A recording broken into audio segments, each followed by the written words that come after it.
18 lang ang natira mula sa marami-raming pinagpilian.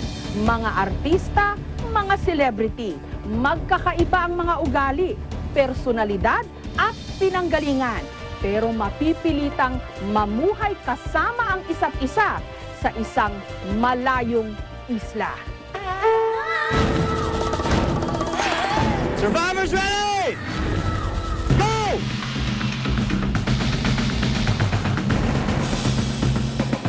Okay, whatever go. Ang itinuturing na mother of all reality shows, Survivor. Isa rin itong social experiment kung saan pinagsasama-sama sa isang isla ang iba't ibang klase ng tao. Huwag kang makipagpastikan sa akin. I trusted you. JC and Kiko, una sa zipline! Haharap sila sa mga challenge Nakalabas na ang una, nagyayakapan na! na susubok sa kanilang utak at resistensya. I'm hungry. Can you bring out the food?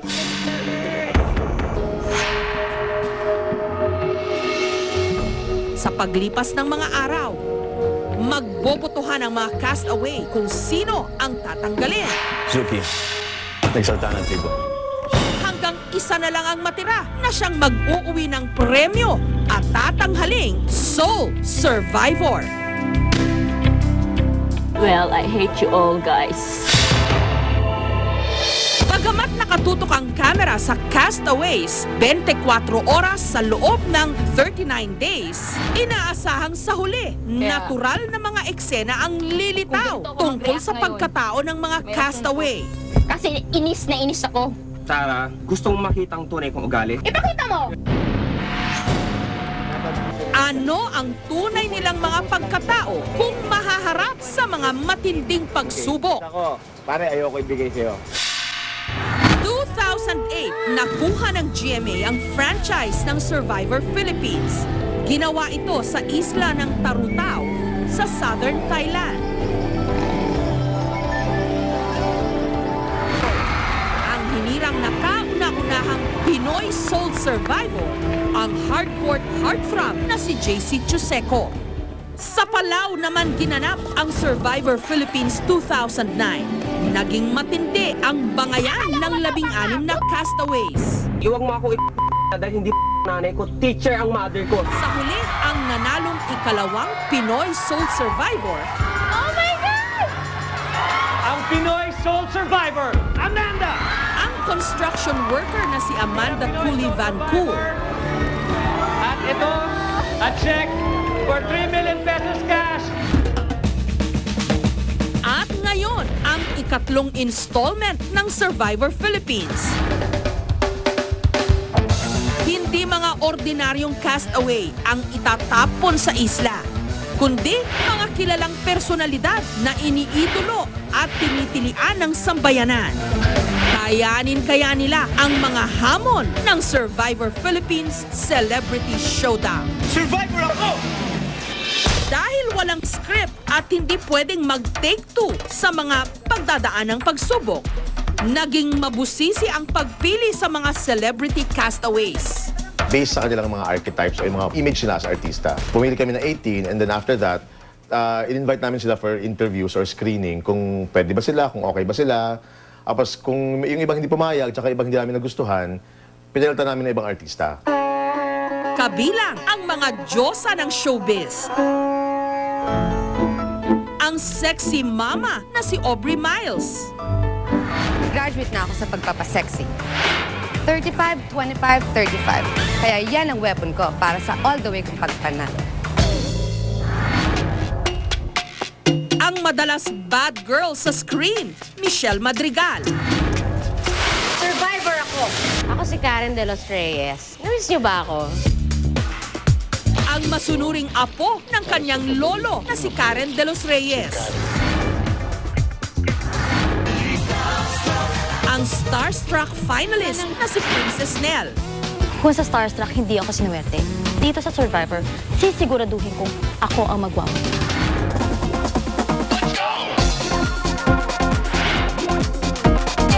Si sex bomb dancer Ira. Nandito na si Sex Bomb Ira.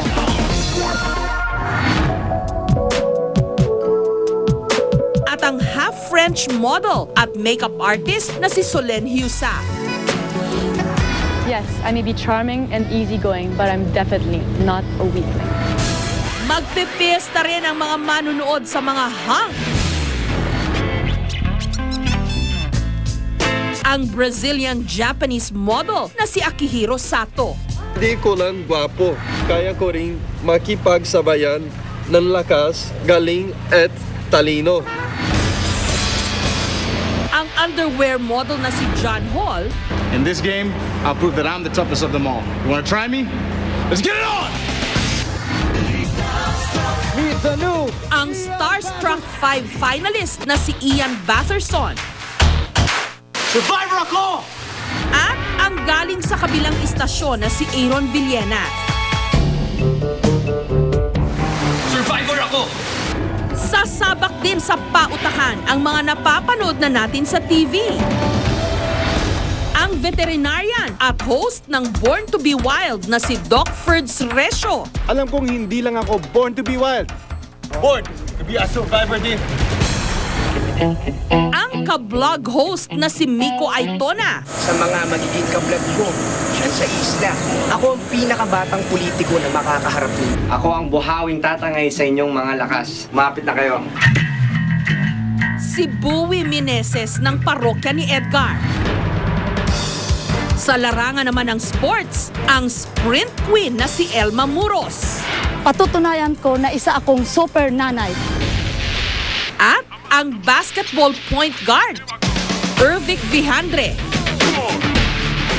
Sa larong ito, gagawa ko ng sarili kong pangalan. At sa mga makakalaban ko, kumanda na kayo. Ang mga inaasahang magpapakulay sa edisyong ito ng Survivor. Mga castaway na siguradong maghahasik ng katatawanan. Okay lang kung parati nila akong inaasar, kasama yan sa trabaho eh.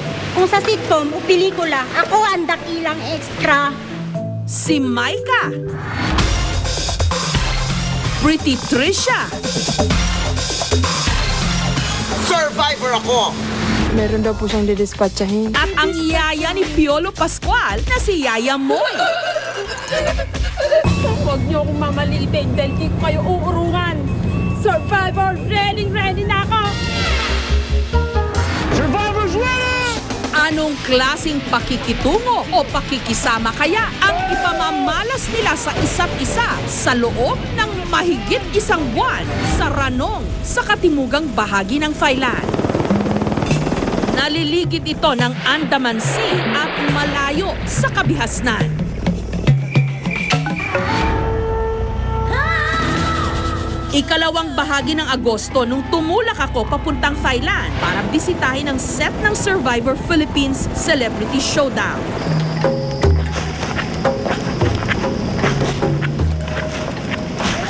Ang mismong daan na babaybayin ng mga castaway para sa challenge nung araw na yon, tinahak namin.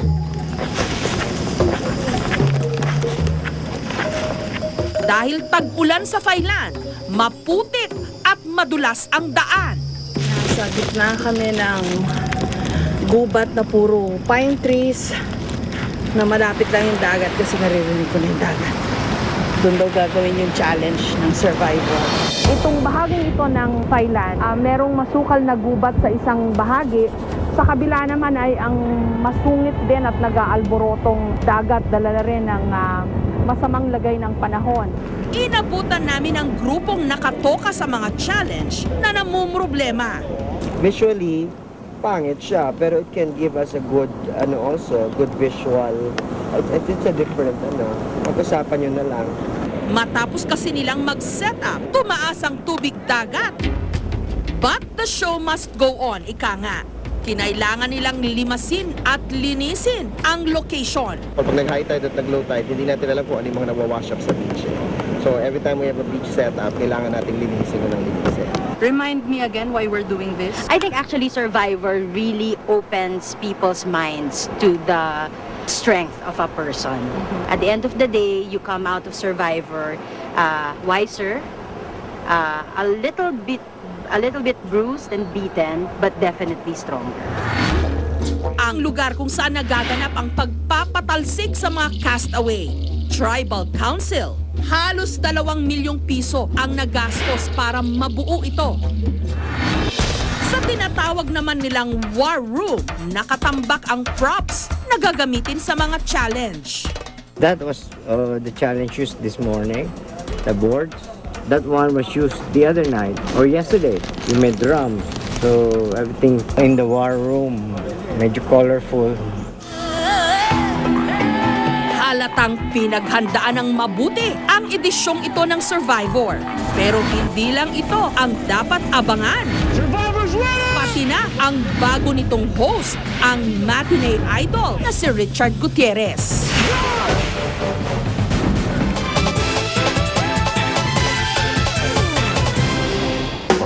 Susunod, Nanay mo napaka-protective, di ba? Ano numero unong kabilin-bilinan niya sa'yo? Yung mga vitamins ko to take ko para hindi ako magkakasakit. Dalawang